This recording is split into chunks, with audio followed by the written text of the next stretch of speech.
Behind the penis, there's a human being. In the fitness realm, what temperatures like saunas and cold plunges have an impact on sexual health? Men over 40 would be aware of many of the implications and symptoms of sexually transmitted diseases. I don't know if they necessarily would pay attention to them. Welcome to another episode of Season 3 of It Can't Hurt to Ask, a podcast by Queensland Health, where we look at all your health and wellbeing questions and concerns. I'm Bo, and I'm your host this season, all about men's health. We'd like to acknowledge the traditional custodians of the land on which we record. For us in Meanjin, it's the land of the Yuggera and Turrbal people. Today we're talking all about men's sexual and reproductive health with Dr. Eric Chung. We'll talk about what affects your libido, erectile function and dysfunction, sperm and sperm quality, sexually transmissible infections, and more. Eric is a consultant urologist at the Princess Alexandra Hospital and Professor of Surgery at the University of Queensland, and is also the President-elect of the International Society of Sexual Medicine, the peak authority body on all sexual matters, and was the past chair of the Andrology, which is men's health section, of the Urological Society of Australia and New Zealand. Needless to say, Eric knows his stuff. He'll help provide advice and meaningful actions you can take and where to get more info or help. Thanks so much for joining us, Eric. Thank you, Bo, for inviting me. Love to hear what question you had. That's quite a list of accomplishments you've got there. I think it's safe to say I've never met anyone that knows as much about penises as you. I think a lot of guys think they know some things, but it often ends up being urban myths and stuff like that. So hopefully that's what we're here to help with and tackle today. I'd love to know though, because I'm curious and I'm sure everyone listening is, what led you into this area of specialty? Well, thank you both for the question. It is a question that always perplexes a lot of university students and also young doctors as they come into urology. So urology is a specialty that deals with urinary and reproductive function, especially in men. So what drew me to this subspecialty of andrology, which is about male sexual and urinary function, is the fact that this is an area that is undertreated and certainly underdiagnosed and underrepresented, especially among the urological community. So from a sexual function point of view, as we know that prostate cancer is number one condition affecting Australian men, and many Australian men have treatment for prostate cancer, so erectile dysfunction is becoming more common. Similarly, we see diabetes, erectile dysfunction also becoming common. So there are many men who require treatment from a sexual function point of view. We know that there are many treatments for sexual function because it is a condition that is becoming more prevalent. There's a lot of taboos, but people are getting more open-minded from that point of view. From a reproductive point of view, we know that many times when a couple that have fertility presented to see a doctor, the female usually get all the treatment, whereas male get relegated to nothing, apart from being told that they have bad sperm and they need to use sperm donor. So having a person that specializes in this field on both urinary and sexual dysfunction, also reproductive dysfunction, really improve the overall quality of healthcare delivery in this group of men. And also importantly, me being the expert in this field, hopefully I can inspire and empower the younger generation to also pick up this subspecialty, and hopefully we get better quality of care for everyone. That sounds great. Essentially, your job is to help people have more fun. That is correct. Well, help people have more fun and help to improve the population in Australia. So it seems like libido struggles and erectile dysfunction, it's a bit of a silent epidemic. I don't know if that's the right words, but can you shed some light on why that might be and what causes it? A quick note for our listeners. Libido refers to our sexual appetite or drive. Erectile dysfunction is sometimes called impotence, and that is an ongoing issue with getting or keeping an erection. Sure.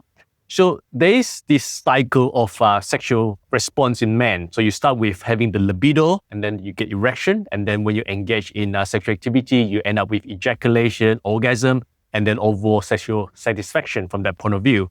Many people confuse libido and erectile dysfunction, so they think they are together. But some men can have normal erection but have low libido, and therefore they're not engaged in sexual activity.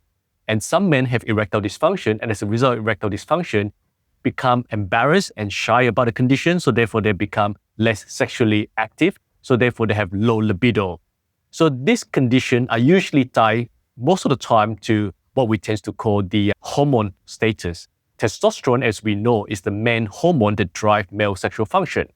Interestingly, testosterone improves your sexual libido, but testosterone doesn't improve your erection. But testosterone indirect can improve your erection because it helps you wake up with morning erection and also help you getting better erection when you are stimulated. So this is a condition that is affected by hormone, as I mentioned before, but there are other factors that also affect this libido and erectile dysfunction. For example, as we know in the current environment, stress can play a big role. Right. And also we do know that with all this social media and all these different forums, men get a different view of what is sexual function. That can indirectly turn them to having a libido issue because they're not sure whether should they be more hypersexual active. So I think there's a lot of myth around this area in terms of libido and sexual function. I'm sure we're going to delve into that more today. With that in mind then, can you give us some real advice on improving those issues? I think the first thing is to acknowledge that you have a problem. So a lot of time people feel embarrassed, they're shy, they're not sure, are they appearing too hypersexual by turning to GP to talk about their sexual difficulties. So I think the first thing is try to acknowledge, to say that you have a bit of problem, right? So don't say that you have a dysfunction. Just say that, look, I'm having a bit of difficulty with my sex drive, or I'm having a bit of difficulty with my erection. So that's the first step. Now, we published a paper that combined both the Urological Society and also the College of GP statement about management of erectile dysfunction. We go by a step-by-step manner. So number one is to address some of the reversible causes. So reversible causes, things like lifestyle modification, your health status. For example, if you got diabetes, hypertension, dyslipidemia, then manage those accordingly, because that's going to help you and also in the long term, potentially reverse the underlying dysfunction that result in sexual dysfunction. The second thing after that is to initiate medication for other conditions. For example, if you've got erectile dysfunction, there are medications that have been proven with long-term track record. For example, Viagra, we know the magic blue pill these days, right? So Viagra was introduced in 1998 in Australia, or 1999. You're looking at about 25-year history of consistency in terms of efficacy, durability, and also safety from that point of view. So there are a lot of treatment options that we can offer men to try to improve their erection. And also from a libido point of view, there are a lot of other things that we can also deal with. One other thing that I think we probably don't talk a lot more is about the psychological component of erectile dysfunction and also low libido. So I think this is something that we really need to address in terms of the mental anxiety, the stress level, and also importantly about how they talk to their partner, right? Because this day we are in the environment and the climate where we talk about Me Too movement. So we need to be able to get consent. We need to be able to be more open in terms of engaging in sexual activity this day. Yeah, that makes sense. There's a lot of physical and mental health tied to libido and erectile dysfunction. Is the penis a good representation of your overall health then? That's a very good question, right? Because behind the penis, there's a human being. So when we talk about erectile dysfunction, we have to remember there's a human behind it. So we need to address the mental health, right? Because the mind is the key to drive all the hormonal and also the neural pathway for you to have the arterial function to provide the erection and subsequently the satisfaction from that point of view. So when we talk about sexual health, we need to talk about it from a generic health point of view, the general health. And we also know from clinical study that if you have erectile dysfunction, it is potentially an early telltale sign of underlying cardiovascular disease. Right. There are very good epidemiological study to show that when you have erectile dysfunction, 3 to 5 years onwards, if you don't change your risk factor, you're more likely to develop cardiovascular disease such as heart disease, stroke, and major other vascular event. So I think at the end of the day, while erectile dysfunction is a sexual condition, it is a window into general health. So having a good erection means that you are healthy, and also importantly, you feel good about yourself, and also you potentially could live longer in a happier way as well. That's great advice for people that need to get it checked out. Here's a quick trivia question that we'll answer later in the episode. In cases of infertility, what percentage do you think are caused by male factors as opposed to being caused by female factors? Welcome back. Switching gears a little bit, I'm keen to find out more about male infertility. Are there similar causes there? So male infertility is slightly different, but at the same time, it is also coexisting with erectile dysfunction in the sense that if a man has erectile dysfunction, he's not going to be able to engage and have natural conception. Similarly, if you've got low libido, you're less likely to engage in sexual activity with your partner to have natural conception from that point of view. But what we do know about male infertility is that over the years, in the last 4 decades, there has been a 60% diminish in sperm function. Wow. So this is a big news, right? Because traditionally, we thought that women has a finite number of eggs. So when they hit 40s, 50s, the eggs dry up, they go into menopause. And we think that men can still father children, right? Because we see a lot of those old age celebrities in their 80s still fathering children, right? Yep. But we do now realize that over the years, either because of genetic, environmental, maybe metabolic or hormonal factor, there seems to be a decline in sperm function. So this is a very important issue, not just from a fertility point of view, but in terms of global issue from economic and also from a productivity point of view. Right. So Australia, the birth rate has diminished, perhaps maybe related to female factors, but some of it could be related to male factors. So there are a lot of factors that can interfere with sperm function. For example, toxin, right? So we have a lot of different toxin conditions like chronic illnesses, diabetes, for example, that certainly can impact on sperm function as well. Yeah, that makes sense. I guess that's a bit of an important topic for a lot of people, particularly if they're trying to start a family or continue a family. Have you got any advice in terms of things that you should avoid if you're trying to improve that sperm quality or sperm count? I'm not even sure about what's what. Actually, maybe the better start question is, what are the things to look for in healthy sperm? Are you looking for quality? Sure, definitely. So when we look at semen analysis is a test of your sperm, right? So there are certain criteria that we look at. So there are 3 criteria that's important. 1 is the number of sperm. 2 is the motility of the sperm, how quick the sperm is swimming. And 3 is the morphology of the sperm, whether the sperm has a normal shape. So a normal shape of a sperm has a head, a body, and a tail. The tail are the one that propagate the sperm up the cervical canal into the fallopian tube. And the body carry the genetic and also the energy supply. Right. So the head is where the genetic, so in IVF, for example, when you inject the sperm into the egg, you actually remove the tail because there's no need for the motility component. Good count is more important than motility, which is more important than morphology. But obviously at the end of the day, you want good count. So normal men for fertility, you need at least 14 million per mil of ejaculation. Motility, you need to be at least 40% motile. And from a morphology point of view, the good news is that you only need 4% normal morphology, because at the end of the day, all you need is 1 perfect sperm, and that will fertilize the egg. Right. So out of 14 million, that's a lot. I had no idea that they required energy sources too. Oh, definitely, because if you believe it or not, the cervical and the uterus environment is actually quite hostile. Right. So for those sperm to make all the way up to the egg, it is require a lot of energy, a lot of challenges and stuff like that. It's a bit like you have an army trying to storm a castle, right? So you need a lot of army, you need a lot of army moving in a smart manner, and you know, an army that looks quite normal in the sense that they can actually have a helmet and fight properly. I've never thought about it like that. And you want to make sure that they've been working out, eating right, so they can get up there. That's correct. So that comes down to the human being behind where the sperm come from. So for men to want to have a good fertility and good sperm function, it's important for the men to be in tip-top condition, right? That means that you have good management of your mental health, you eat well, you exercise well, you have healthy living, you optimize your medical condition if you have medical history. That will help to improve your sperm function in terms of the count, the motility, and also the morphology.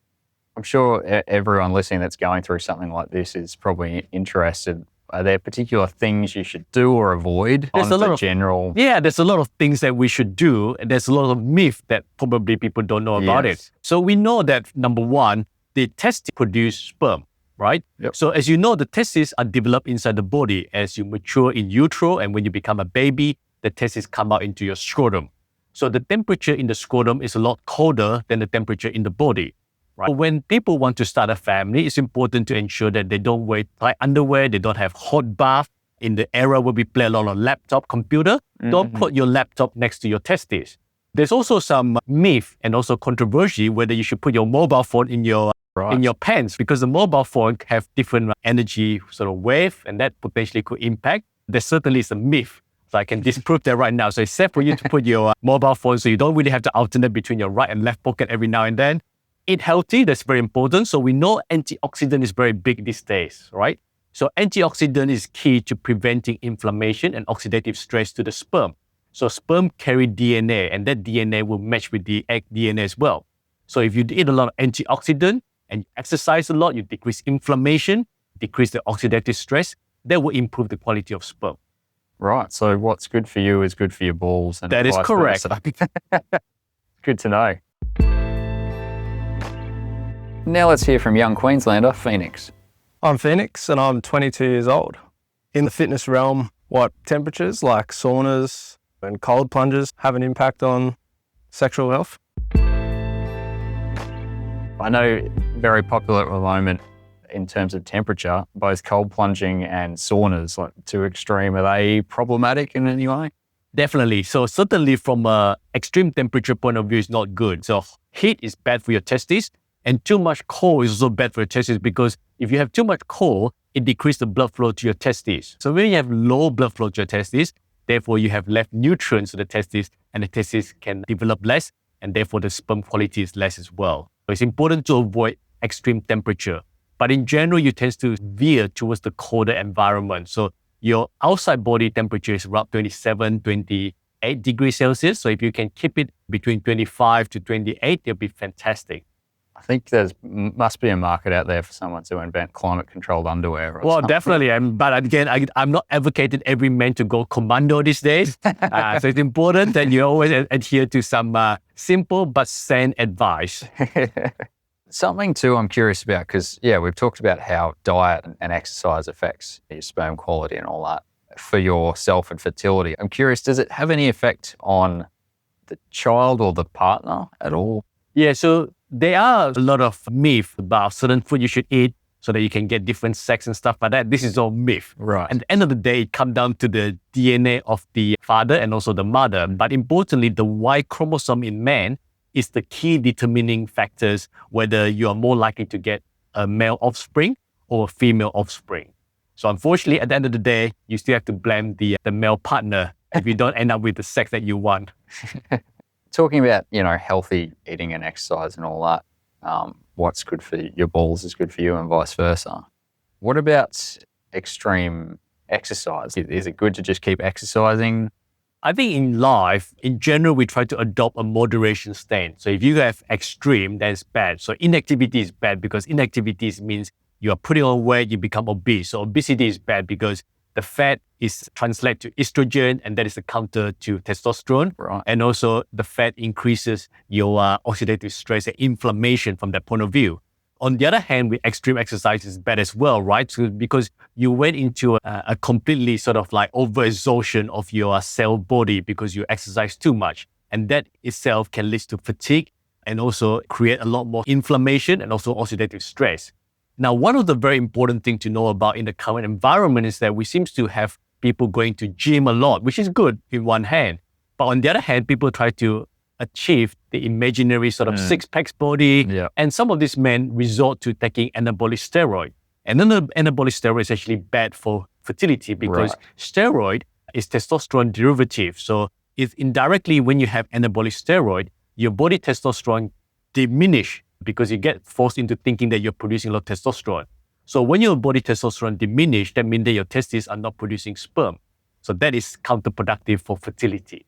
Right. So does that mean it is true that if you take steroids, your testicles will shrink? That is correct. That's why you see all these bodybuilders wearing skimpy underwear, right? Yeah, right. I always assumed that was the truth, but it's great to have it proven. That is correct. We're doing a myth-buster station today. Yeah. Eric, we heard earlier about the resurgence of STIs. I'm sure everyone's keen to know why that's happening.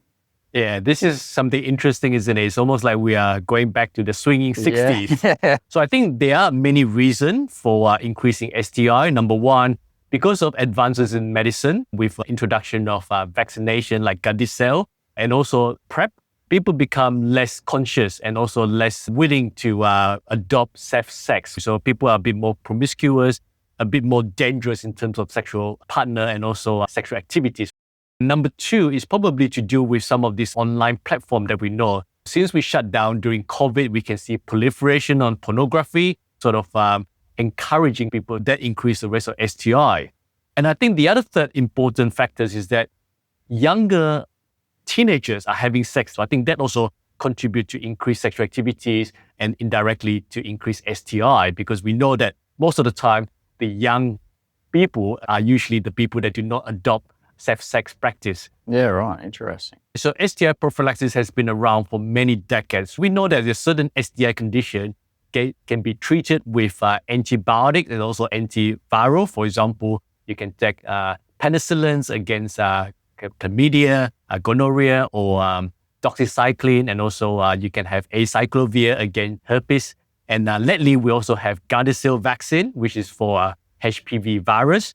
And also you have the PrEP, which is retroviral for HIV prevention, at least minimize HIV risk of being contracted. So all this vaccine and all this sort of prophylaxis indirectly lower the guard for you to be more sort of careful in terms of your sexual practice. So I think in one way it helped because vaccines and also PrEP help to decrease the risk of malignant transformation or serious condition like cervical cancer in women, and also the development of X complex, which is very prevalent in the 80s and 90s, and certainly very uncommon these days. So that is good, but at the same time, it also lowered the guard for people to become more, in terms of sexual activities, more safe. So I think that is bad in that sense. So I think we really need to reach a balance between using the vaccine for the good, but at the same time, still keep in mind that safe sex is again very important. So knowing that STIs are up, I guess going back to what we were talking about before, fertility, is there a correlation there? Oh, definitely. There's correlation both in terms of the male and also the female. From a man point of view, right? So imagine that you have STI, you got an ulcer in your penis, right? No woman in the right mind would want sexual activities with you. And also the ulcers and also the STI can create scarring, stricture as the disease go into your urinary tract. And sometimes it can also affect the sperm function because the sperm cannot come to the ejaculatory tract. And also some of the STI can have secondary damage to the nerve function, which is important again in terms of sperm function because you need to have good nerve for stimulation and also release of neurohumoral factors for sperm production. From a female function point of view, it's very important because we know that STI can increase female infertility by pelvic inflammatory disease, and also importantly in terms of birth damage to the subsequent offspring. So I think this is something that, again, very important in terms of STI. So when you want to start a family, we always ask about STI history. And also when you go through IVF or any of the assisted reproductive, you get screened for STI. We screen you for things like syphilis, gonorrhea, HIV, hepatitis, and so on and so forth. Are you enjoying this episode? Please subscribe and review. Let's find out the answer to our trivia question about the percentage of infertility cases caused by male factors. First, we need to define infertility. Commonly, it's the inability to conceive after at least 1 year of regular unprotected sex. This actually affects almost 1 in 5 couples. A male factor, like sperm quality, is estimated to be present in about 50% of those cases, with sole responsibility in 30%, and a co-contributing female factor in 20% of factors. I mean, it makes a lot of sense to be worried about that if you're trying to start a family, but it's something that you can't go back and change the past. So we obviously need to be on top of preventing STIs the whole way through. For whatever age, young guys, old guys, are there particular things we should or could do to stop STIs? So if you are aware that any unprotected sex can increase your risk of STI, that's the first thing. The second thing is to try to adopt the safe sex component of it. Certainly, condom is not 100% effective, but condom certainly can minimize STI. But when you talk about fertility, obviously you can wear a condom, right? Because if you wear a condom, you're not going to be able to ejaculate sperm. So I guess from a fertility point of view, from an STI point of view, it's about if you do, for some reason, develop STI, do go to see your GP, your family doctors to get it treated because that's very important. And also contact tracing as well, right? Because you could be affecting other people as well. Right. So I think importantly is that to be more proactive. There's nothing to be shy about because we do know that having STI has a negative connotation to it. It's almost like you've done something bad and that's why you're being punished with some kind of lesion or some kind of problem. But again, you have to be very open-minded that STI can occur, right? Be proactive. See your GP, get it treated. That's the most important take-home message. Good to know, because I think everyone sort of knows that you need to wear a condom, but it's more important, I think, to know that there are detrimental effects and it could affect you having kids, it could affect your quality of life, all those sorts of things, which is interesting and slightly scary as well. STI testing is very important. If a man is engaging in sexual activity with multiple partners, it's important for this man to then turn to GP to get some kind of testing done. This day, testing can be done by either a swab of the genital, also by serology with blood tests. So if you think you're at high risk, or if you develop unusual lesion around your penis or genital area, definitely do get it tested. So the frequency and duration of testing would depend upon your sexual activities or whether you develop any symptoms. All right, let's hear a question from Greg, who's 57. As older Queenslanders, what kind of things should we be looking out for in terms of sexual health as we get older? Well, that's a very broad question, Greg. So in general, I would say that when you talk about sexual health, most of us equate sexual health to erectile dysfunction. Now, I'll stick to erectile dysfunction because, as I mentioned before, erectile dysfunction is a window to your general health. So when a man has erectile dysfunction, that potentially sign of underlying endothelial dysfunction, which means that you are at increased risk of developing risk factor for cardiovascular disease like hypertension, high lipids, cholesterol, diabetes, obesity, smoking, heart disease, and also low testosterone. So from a sexual health point of view, it's about optimizing your health, optimizing your risk factor, get your risk factor checked, get it treated properly so that at least you improve your erection and also at the same time you improve your overall risk of getting cardiovascular event.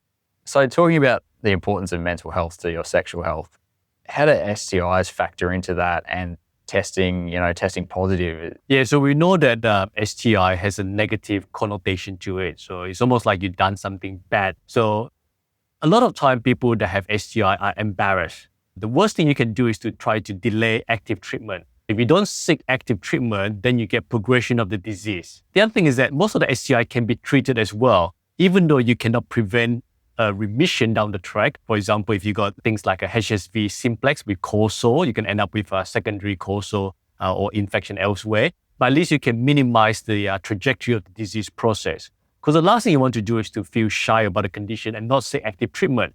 And the other thing that we mentioned previously is the fact about contact tracing.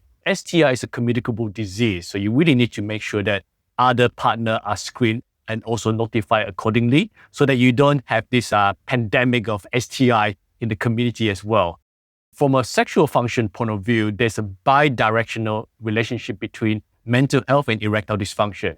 So people that have mental health issue can have erectile dysfunction. Some of the medication for depression, anxiety, other affective disorder can have impact on sexual and also erectile function. And similarly, when a man has erectile dysfunction, even though they don't exhibit the typical symptom of major depression, to a certain degree, they're anxious, they're also depressed as well. So it's important to understand that this is a bi-directional effect. I never knew how much it was all interlinked. Sexual health, physical health, mental health. It's all I guess it's all us. Well, that's correct, isn't it? Like at the end of the day, you got to remember that we are talking about a human being. So when we talk about a condition or a symptom of a condition, we have to acknowledge that there is a man behind it, where it's connected with the brain, the heart, the other part of the body, as well as the penis as well. So you can't just focus on the penis a lot. It's a strange thing to say because guys, we're used to focusing on our penises, but I think a lot of us don't focus on it from a health point of view. That is so true because when we go to see GP, as we know that GP these days are inundated with a lot of things. So they don't have time to focus on a lot of aspects, as whereas traditionally, previously, GP had a lot of time, so they can focus on other aspects as well. So when you see a man that come to see you with erectile dysfunction, depends on the age group, you also address other conditions. So if they are older men, they're more likely to have cardiovascular disease. So therefore, you also engage the cardiologist to look into the cardiac health. If they have diabetes, you write to the endocrinologist to look into the diabetes, better optimization of the sugar. Urinary symptom, we do know that erectile dysfunction and urinary symptom go hand in hand. So therefore, the urologist take an upper hand in this way where we manage the urinary symptom and also the erectile dysfunction. From a mental health point of view, we always engage the psychologist or psychiatrist or sexual therapist, because this is something, again, you need to look into it from a more holistic point of view. So I think this day we are looking into how can we fine tune everything, because that's very important. I've learnt so much already. It's been very eye-opening in an area that I thought I knew about, but I guess I didn't. I'd love to know, and I'm sure everyone listening is having the same question. Is there one key thing we should be doing for our sexual health It's very hard, isn't it? Because there's so many important information that we cover today. But if there's one take-home message about today on sexual health, is to be proactive. Proactive in the sense that you should be proactive to ask for advice, to not be embarrassed, because this is something that is common and certainly is going to affect you in the long term.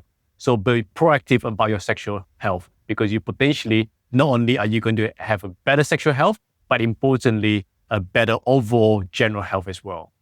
Well, Eric, it's been very enlightening. Like I said, I've learned some things and I'm sure everyone listening has too. Thanks so much for coming in and sharing your expertise and taking the time to come in and chat with us. Very much appreciate it. Well, thank you both for having me. I hope the audience and the listener learned something new today.